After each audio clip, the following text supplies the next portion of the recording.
நண்பா தளபதி ஃபேன்ஸ் எல்லாத்துக்குமே வணக்கம். நானும் ரொம்ப டீசெண்டாக வீடியோ போடணும், எவனையும் திட்டக்கூடாது, எல்லாருக்கும் மரியாதை கொடுக்கணும், நம்ம அண்ணா சொன்ன மாதிரி இக்னோர் நெகட்டிவிட்டி அப்படின்ற மாதிரி வீடியோ போனதான் நினச்சிட்டு இருக்கேன். ஆனால் வன்மவாதிகள் அப்படி போடுறது கிடையாது. தளபதி எதிர்க்கிறவன் எவனுமே தளபதியை டீசெண்டாக பேசுறதே கிடையாது.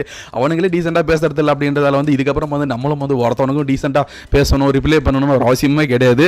ஒரு தரமான சம்பவம் அப்படின்றது நடந்திருக்குங்க. அந்த ஒரு சம்பவம் மட்டும் கிடையாது, இன்னொரு முக்கியமான விஷயம் அப்படின்றது நடந்திருக்கு. அதை நான் என்ன அப்படின்றத முதல்ல சொல்லுறேன். ஸோ இந்த ரோஸ்ட் பிரதர்ஸ் இவனுக்கு ரெண்டு பேரும் பார்த்துருப்பீங்க. அது ரெண்டு பேர் உட்காந்து பொய் முட்டையா பேசிட்டு இருப்பானுங்க. பார்க்கறதுக்கே பொய்க்கே சேர்த்து வச்ச ரெண்டு உருவ மாதிரி பேசிட்டு இருப்பானுங்க. அவனுக்கு வேலை என்னன்னா தளபதியை பத்தி தப்பு பேசுறது, தளபதி மேல வன்மத்தை கக்கிறது, பொய்யான செய்தியை பரப்புறது. இவனுங்களே 10 பேர் ஆளை செட் பண்ணி இவனுங்களே பேட்டி எடுத்து இவனுங்களே பாருங்க எப்படி விஜய் பத்தி பேசுறாங்க அப்படின்ட்டு பொய் அவுத்து விடுவானுங்க. இவனுங்க இப்படி அவுத்து விடுறத பார்த்து தளபதி ஃபேன்ஸ் சோசியல் மீடியால இவனுங்களை போட்டு புழக்கிற கதை அப்படின்றது ஒரு பக்கம் போயிட்டு தான் இருந்துட்டு இருக்கு. வருஷம் பார்க்கறதுக்கு என்ன மன்னர் பர மாதிரி எப்ப பாரு கூலிங் கிளாஸ் போட்டுட்டே இருப்பான். 24 வருஷம் வீடியோல கூலிங் கிளாஸ் போட்டு தான் அந்த வீடியோ போடுவாரு. சாப்பிடும் போது இவன் கூலிங் கிளாஸ் தான் போடுவானா, இல்ல கக்கூஸ் போதும் கூலிங் கிளாஸ் தான் போடுவானா, இல்ல இல்லை என்னென்ன செய்யும் போதெல்லாம் கூலிங் கிளாஸ் போட்டு வீடியோ போடான்றதே தெரியல. சரி விடுங்க, அவன் கூலிங் கிளாஸ் அவன் போட்டுட்டு போகிறான். என்ன விஷயம் அப்படின்னா எஸ்டர்டே சென்னையில் ஒரு தேட்டருக்கு ஃப்ரெண்ட்ஸ் படம் ரீ ரிலீஸ் ஆயிருக்கு இல்லைங்களா. அந்த ஃப்ரெண்ட்ஸ் படத்தோட ரீ ரிலீஸ் பார்க்கறதுக்காக இவங்க 2 பேர் போயிருக்கானுங்க. அதாவது நம்ம தளபதி படத்தை பார்க்க போயிருக்கானுங்க.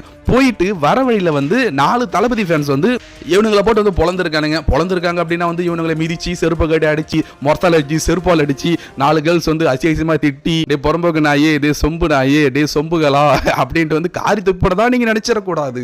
அவங்க பேசியிருக்காங்க. அந்த 4 பேர் என்ன பண்ணிருக்காங்க, தளபதி தொண்டர்கள் என்ன பண்ணிருக்காங்கன்னா 200 ரூபா கொத்தடிமையே, 200 ரூபா கொடுத்தா நீ வீடியோ போடுவியா, இல்ல 400 ரூபா கொடுத்த வீடியோ போடுவியா அப்படின்ட்டு விட்டு கிழிகின்னு 4 பேர் சேர்ந்து பேசுறதை பார்த்து அவனுக்கு 2 பேர் அந்த இடத்த விட்டு போனா சரி அப்படின்ட்டு பைக் எடுத்து ஓடிட்டானுங்க.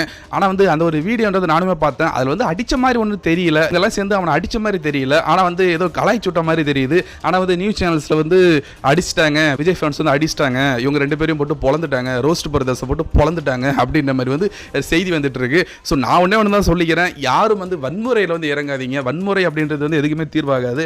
அதனால் அடிக்கிறது அந்த மாதிரி விஷயங்கள் யாருமே இது உண்மையாக பொய்யான்றது தெரியல. ஒருவேளை நான் சொல்கிறேன் அப்படிலாம் யாரும் பண்ணாதீங்க. கருத்தை கருத்தால் பேசுங்க. அவங்க எப்படி பேசுகிறாங்களோ அதுக்கு பதில் சொல்லிட்டு போயிடலாமே தவிர அடிக்கிறது அந்த வீடியோவில் அடித்த மாதிரி இல்லை. ஆனாலும் சொல்கிறேன், இதுக்கப்புறமும் அந்த மாதிரி யாரும் பண்ணாதீங்க அப்படின்ட்டு. ஏன்னா நம்ம ஆ அப்படின்னு சொன்னால் அவங்க ஆ அப்படின்னு இவனுக்கு சொல்லிட்டானுங்க அப்படின்ட்டு நம்மளை குறை சொல்கிறதுக்கே ஒரு கூட்டம் இருந்துட்டு இருக்கு. அதனால் இந்த மாதிரி விஷயங்கள் இதுக்கப்புறம் யாரும் பண்ணாதீங்கன்னு அப்படின்னு தான் சொல்றேன். ஆனா இவனுங்க விஜய் விஜய் விஜய் அப்படின்ட்டு பைத்தியம் பிடிச்சிட்டு இருந்துட்டு இருக்கானுங்க. பேசுறது ஃபுல்லா போய் அவனுக்கு பேசுறதை கேட்கறதுக்கு ஒரு கூட்டம் அப்படின்றது இருந்துட்டு தான் இருக்கு. அது ஜால்ரா கூட்டம் தான். இவங்க பேசுறதை கேட்டுக்கிட்டு ஜால்ரா அடிச்சுட்டு எது தப்பு எது பொய் எது ரியாலிட்டி, இங்க தமிழ்நாடு மக்கள் விஜய் சிஎம் ஆகணும் அப்படின்ற முடிவில் இருக்காங்கன்றது கூட தெரியாம இன்னும் தற்கொலைத்தனமா இவங்க நம்மள தற்கொலை சொல்லிட்டு இருக்கானுங்க. அவனுக்கு 2 பேர் தான் பாக்குறதுக்கு பியூர் தற்கொலை மாதிரி இருந்துட்டு இருக்கானுங்க.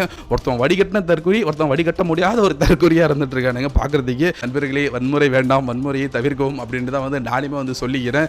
ஸோ இவனுங்க பற்றி நீங்கள் என்ன நினைக்கிறீங்கன்றதை மறக்காம கமெண்ட்ஸில் சொல்லுங்கள். சப்ஸ்கிரைப் பண்ணாதவங்க சப்ஸ்கிரைப் பண்ணிக்கிங்க. தேங்க்யூ.